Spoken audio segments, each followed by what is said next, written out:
Hello everyone, welcome back to Mom and Jerry YouTube channel. आज Saturday आणि आज दुपारी आम्ही दोंडाच बनवायला घेणार आहे. ॲक्च्युली गावावरनं काकडी आणलेली, तर त्याचंच आम्ही दोंडाच बनवणार आहे. काकडीचं सांदणसुद्धा बोलतात त्याला. तर आपण बघूया रेसिपी. व्हिडिओ एंडपर्यंत नक्की बघा आणि व्हिडिओ आवडल्यास लाईक, शेअर अँड सबस्क्राईब करायला विसरू नका. तर मी आता इथे शेंगदाणे घेतलेत, काजूगर घेतलेत आणि मनुका घेणार आहे. तुम्हाला जर ह्याच्यामध्ये वेगळे ड्रायफ्रूट्स ॲड करायचे असतील तर तुम्ही ते पण करू शकता आणि यातली स्किपही करू शकता जर तुम्हाला कुठला आवडत नसेल तर. इथे मी वेलची पण घेतली आहे आणि थोडंसं जायफळ घेणार आहे, म्हणजे पूर्ण नाही घेणार आहे, त्यातलं हाफ घेणार आहे. आता इथे नारळ फोडून घेणार आहे आम्ही. आता मी इथे ओला नारळ घेतला आहे, पण तुम्हाला जर सुका नारळ हवा असेल तर तुम्ही तो पण घेऊ शकता आणि त्यात थोडासा ओला नारळ पण घेऊ शकता. कोकणी रेसिपीची ओळख ही नारळापासूनच सुरू होते, त्याच्यामुळे नारळ ह्यो होयोच. आता हे खोबरं आम्ही किसून घेणार आहे आणि आमच्याकडे आहे कोकोनट रॅपर, तर त्याच्यामुळे आमचं काम पटकन होतं, म्हणजे 10 मिनटात 4-5 नारळ किसून होतात. त्याच्यासोबत ब्लेड पण येतं, तर ते पहिले लावून घ्यायचं आणि नंतर वरती बटन आहे तर ते प्रेस करत करत आपण खोबरं किसायचं आहे. इथे निलेश मला खोबरं किसून देत आहेत, हेल्प करत आहेत. ही जी काकडी असते ना ती श्रावण महिन्यातच मिळते. आता मी इथे काकडी कट करून घेते आणि त्याच्यातमध्ये ज्या बिया असतात त्या पण मी काढून घेणार आहे, कट करून घेणार आहे. जर काकडी कोवळी असेल ना तर बिया पण तुम्ही ठेवू शकता, पण ह्या काकडीमध्ये बिया थोड्या मोठ्या आहेत तर मी काढूनच घेणार आहे. आणि आता इथे निलेशचं खोबरं पण किसून झालेलं आहे. आता मी काकडीचे पीस करून घेतलेत आणि ते पण निलेश मला किसून देत आहेत किसणीवरती. काकडी किसूनच घ्यायची, म्हणजे त्याचं टेक्स्चर पण छान येतं आणि खाताना पण ती चांगली लागते. पण इथे आम्ही काकडीचं साल घेतलेलं नाही आहे, साल फेकून द्यायचं आहे. नंतर मिक्सरच्या भांड्यामध्ये मी खोबरं घेतलं आहे, जिरं घेतलं आहे आणि थोडंसं अर्ध जायफळ घेणार आहे आणि मिक्सरला वाटणार आहे मी ते. आणि आजच्या रेसिपीमध्ये आम्ही एक ट्विस्ट आणणार आहे. नेहमी कसं हळद घालून आपण पिवळं काकडीचं धोंडास बनवतो, पण आम्ही आज इथे ग्रीन कलर वापरणार आहे. थोडंसं पाणी टाकणार आहे मी खोबऱ्यामध्ये आणि ग्रीन कलर पण ॲड करून घेणार आहे, म्हणजे प्रॉपर तो कलर मिक्स होईल. खोबरं तुम्ही मिक्सरला न लावता नुसतं जरी किसून टाकलं जरी चालतं, पण इथे मी जिरं जे आहे ते बारीक होण्यासाठी मी खोबरं फिरवून घेते आहे मिक्सरला. त्यानंतर आपण जी वेलची घेतली आहे ती ग्राइंड करून घ्यायची आहे, म्हणजे त्याची पूड करून घ्यायची आहे. आणि वेलची नुसती मिक्सरला फिरत नाही म्हणून मी त्याच्यामध्ये थोडी साखर टाकून मग ग्राइंड करून घेतली आहे. आता मी कढईमध्ये शेंगदाणे भाजून घेणार आहे, व्यवस्थित खरपूस होईपर्यंत भाजून घ्यायचे आहेत आणि थंड झाल्यानंतर त्याची सालं वगैरे काढून घ्यायची आहेत शेंगदाण्याची. आता मी या रेसिपीमध्ये शेंगदाणे अख्खेच घालणार आहे, पण तुम्ही थोडेसे मिक्सरला पण फिरवून घेऊ शकता. त्यानंतर आपण कढईमध्ये काजू पण भाजून घ्यायचे थोडेसे आणि त्याच्यामध्ये मी भाजताना 1 चमचा तूप घालणार आहे, म्हणजे ते थोडं वेगळा स्मेल पण येतो त्याला. तुम्हाला जर का तूप स्किप करायचं असेल तर तुम्ही स्किप पण करू शकता, पण मी थोडंसं टाकणार आहे त्याच्यामध्ये आणि थोडंसं सॉल्ट पण टाकलं तरी पण छान लागतात. मी आता इथे शेंगदाणे पण लालसर खरपूस असे भाजून घेतलेले आहेत आणि ते साईडला काढून घेते. शेंगदाणे आणि काजूगर भाजून झाल्यानंतर मी थोड्याशा मनुका पण भाजूनच घेणार आहे. मनुका जास्त वेळ भाजायचे नाही आहेत, मनुका 10-12 सेकंद भाजल्या तरी चालतील. आता मी त्याच कढईमध्ये 4-5 चमचे तूप टाकून नंतर त्याच्यामध्ये रवा भाजून घेणार आहे. इथे मी रवा अर्धा किलो घेतलेला आहे.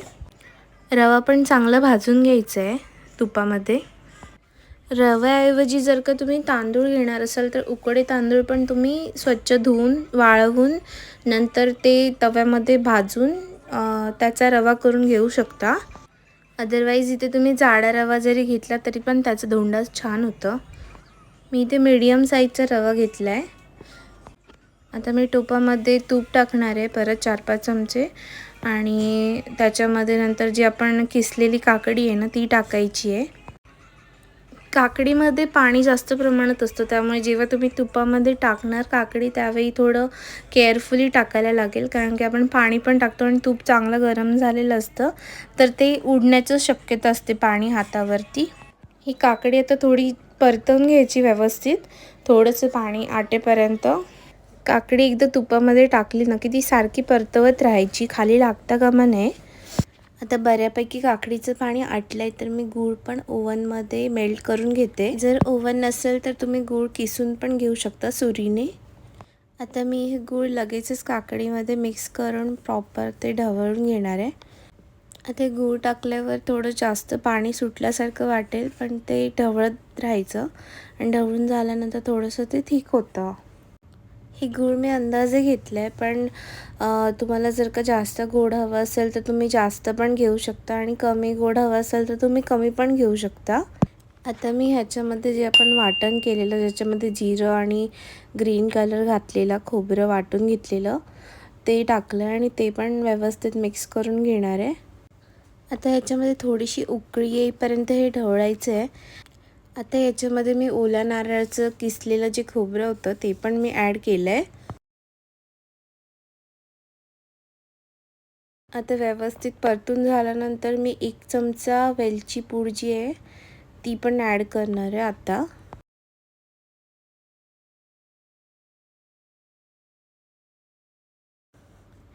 आणि त्याच्यानंतर शेंगदाणे आणि काजूगर पण ॲड करून घेणार आहे आणि लगेचच आपण त्याच्यामध्ये रवा ॲड करणार आहे. आता हा रवा ॲड केला की तो फास्ट एकदम ढवळायला लागेल आणि जर तुम्हाला वाटत असेल की पाणी कमी पडतं आहे त्याच्यामध्ये, तर मी साईडच्या टोपामध्ये गरम पाणी ठेवलं आहे करत, तर मी ते गरम पाणी पण ॲड करणार आहे. 2 पार्टमध्ये मी रवा ॲड केला आहे. पहिलं हाफ ॲड केला आणि नंतर पूर्ण ढवळून घेतलं आणि बाकी नंतर उरलेला परत ॲड केला आहे. आणि नंतर मला असं वाटलं की पाणी थोडे कमी पडतं, म्हणून मग मी पाणी पण ॲड केलं त्याच्यामध्ये. ही जी प्रोसेस आहे ती थोडी फास्ट करायला लागते आणि गॅसची फ्लेम जी आहे ती पण मीडियमवरच ठेवायची. मी इथे बारीक रव्याचं करते, तर त्याच्यामुळे मला गॅसची फ्लेम मी बारीकच ठेवायला लागणार आहे आणि मला एकदम फास्ट ही प्रोसेस करायला लागणार आहे. मी थोडं पाणी पण ॲड केलं आहे. ऑलमोस्ट मी 2 ग्लास पाणी ॲड करायला लागलं मला. जर गॅस फास्ट ठेवला ना तर रवा खाली लागतो टोपाला, म्हणून मीडियमच फ्लेम ठेवायची.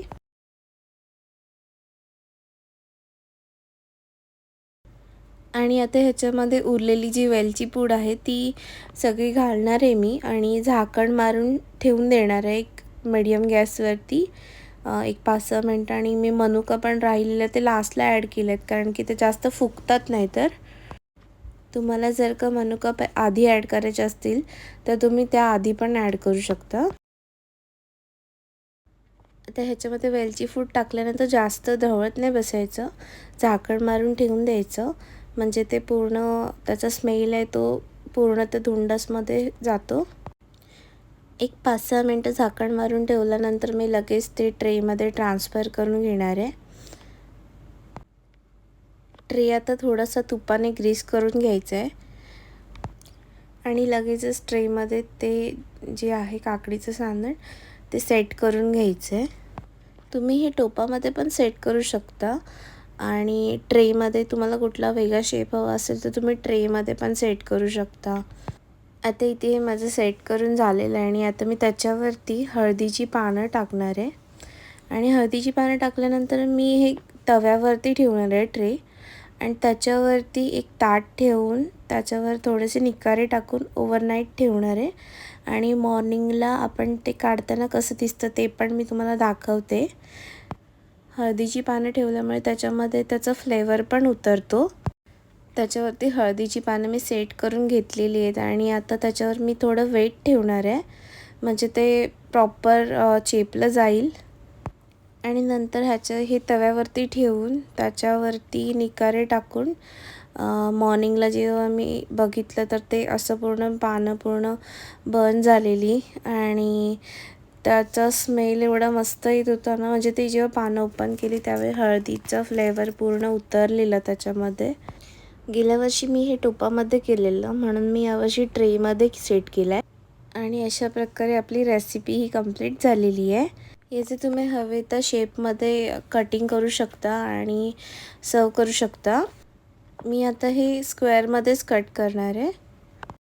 तुम्हाला हे जर ओव्हरनाईट सेट व्हायला ठेवायचं नसेल तर तुम्ही 1-2 तासही ठेवू शकता आणि नंतर सर्व करू शकता. तुम्हाला ही रेसिपी कशी वाटली हे मला कमेंटमध्ये नक्की कळवा आणि व्हिडिओ आवडल्यास व्हिडिओला लाईक, शेअर आणि सबस्क्राईब करायला विसरू नका. भेटूया पुढच्या व्हिडिओमध्ये. तोपर्यंत तुमची काळजी घ्या.